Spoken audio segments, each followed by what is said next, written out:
Halo teman-teman semua, semoga teman-teman semua dalam keadaan sehat dan selalu dalam perlindungan dari Yang Maha Kuasa. Hari ini saya ingin sedikit cerita mengenai pengalaman saya yang beternak lovebird koloni kecil-kecilan lah ya, nggak banyak banget sih lovebirdnya. Mungkin sudah ada banyak yang tahu, tapi mungkin untuk teman-teman yang berternak lovebird secara koloni, mungkin teman-teman sudah tahu bahwa ketika indukan lovebird telur-telurnya sudah menetas, mungkin jarak antara 1 minggu sampai paling lama mungkin 10 hari anakan lovebird harus dipanen. Karena ketika anakan lovebird yang sudah menetas dibiarkan sampai cukup besar di kandang koloni, akan berisiko anak-anakan tersebut bisa mengalami kematian, karena ketika anak-anakan lovebird tersebut belum bisa belajar terbang atau terbang belum terlalu kuat, itu biasanya akan diganggu ya, digigit oleh lovebird yang ada di dalam kandang koloni, sehingga anak-anak lovebird tersebut bisa mengalami luka yang serius. Yang terjadi kebanyakan adalah anak-anakan lovebird ini akan mati. Ini pengalaman saya secara pribadi berternak lovebird kecil-kecilan dengan sistem koloni.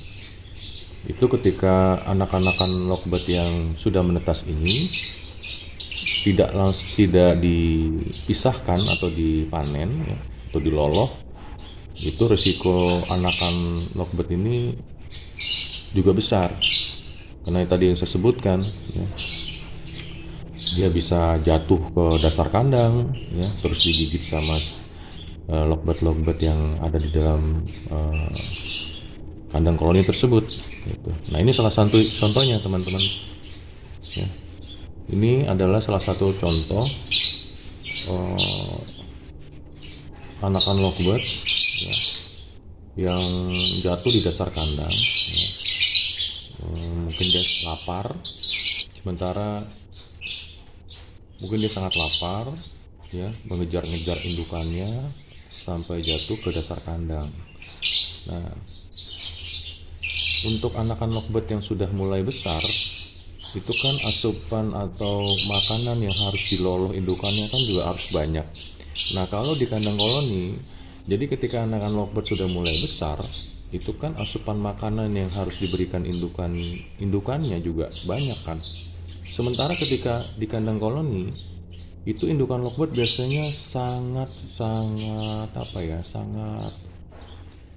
menjaga glodoknya atau sarangnya gitu, sehingga ketika dia sebentar saja turun atau makan, itu dia akan buru-buru cepat kembali ke sarang glodok. Kenapa? Karena ada aja ya lovebird yang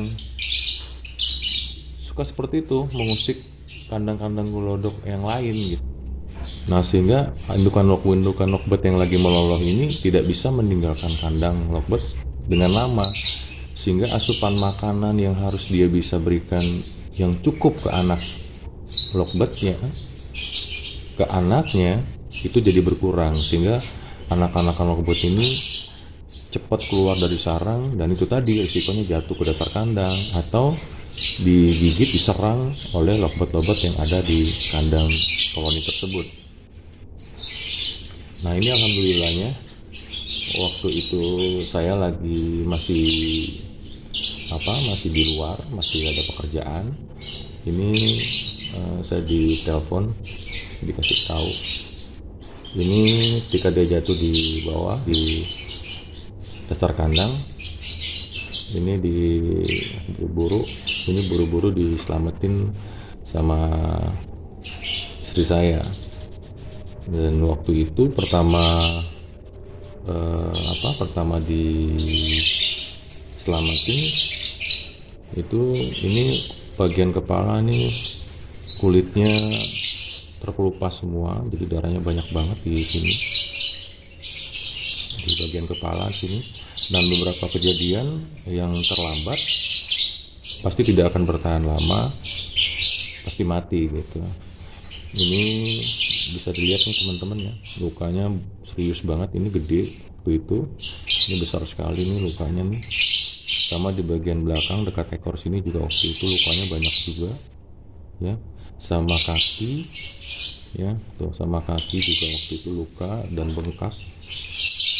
Teman-teman bisa lihat nih, kakinya bengkak nih. Ini teman-teman juga bisa lihat kakinya bengkak ya, dan luka juga. Tapi alhamdulillahnya dia kuat ya. Selamat juga nih airnya nih. Alhamdulillahnya dia kuat, dan akhirnya saya ajari untuk makan bubur. Dan alhamdulillah dalam beberapa hari ini lukanya sudah mulai mengering ya. Lukanya udah mulai mengering dan juga udah mulai kuat, karena pertama kali direscue itu lemas ya, darahnya banyak banget. Dan hari ini saya bersyukur dia dalam kondisi yang sehat, tinggal pemulihan aja sih, lukanya udah mulai kering. Nah setelah itu saya ajarin dia makan bubur. Alhamdulillahnya responnya bagus, walaupun di 3 hari 4 hari pertama memang butuh kesabaran untuk mengajari, mengenalkan anak Lockbird ini makanan bubur.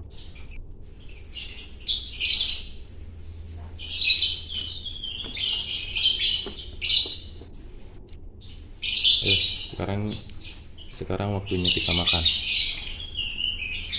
Sekarang kamu makan. Ini teman-teman, alhamdulillah responnya bagus banget. Setelah 3-4 hari, butuh kesabaran untuk mengenalkan bubur anak-anak Lockbird ini.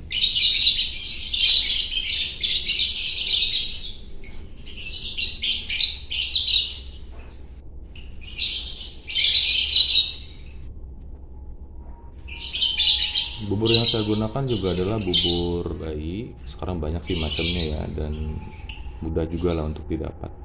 Itu saya seduh dengan air panas. Untuk Lockbird yang udah seumuran ini, tipsnya adalah, yang sering saya lakukan adalah, biasanya saya membuatnya tidak terlalu encer. Beda dengan Lockbird yang masih hitungan minggu atau lebih, itu buburnya mungkin bisa dibikin lebih encer kan. Ini alhamdulillah teman-teman responnya bagus banget ya. Jadi dia makan sendiri, kita tinggal dekatkan aja sendok buburnya ini. Jadi itu teman-teman, kalau teman-teman nih peternak Lockbird secara koloni, teman-teman juga harus memperhatikan indukan-indukan yang sudah telurnya menetas. Jadi kalau untuk Lockbird yang dibiarkan dibesarkan di kandang koloni bersama indukannya, memang itu tadi ada risiko anakan jatuh dari kandang atau dari sarang, lalu diserang sama Lockbird yang lain, dan akibatnya bisa mengalami kematian karena anak-anakan Lockbird tersebut mengalami luka.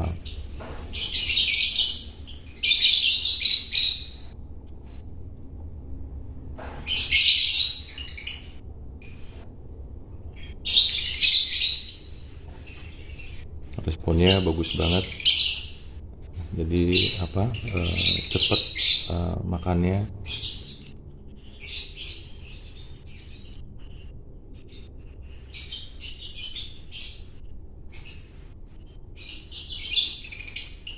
Ya mudah-mudahan sharing pengalaman saya kali ini, mudah-mudahan ada manfaatnya untuk kita semua yang hari ini tetap setia berternak Lockbird. Salam satu hobi, sampai jumpa.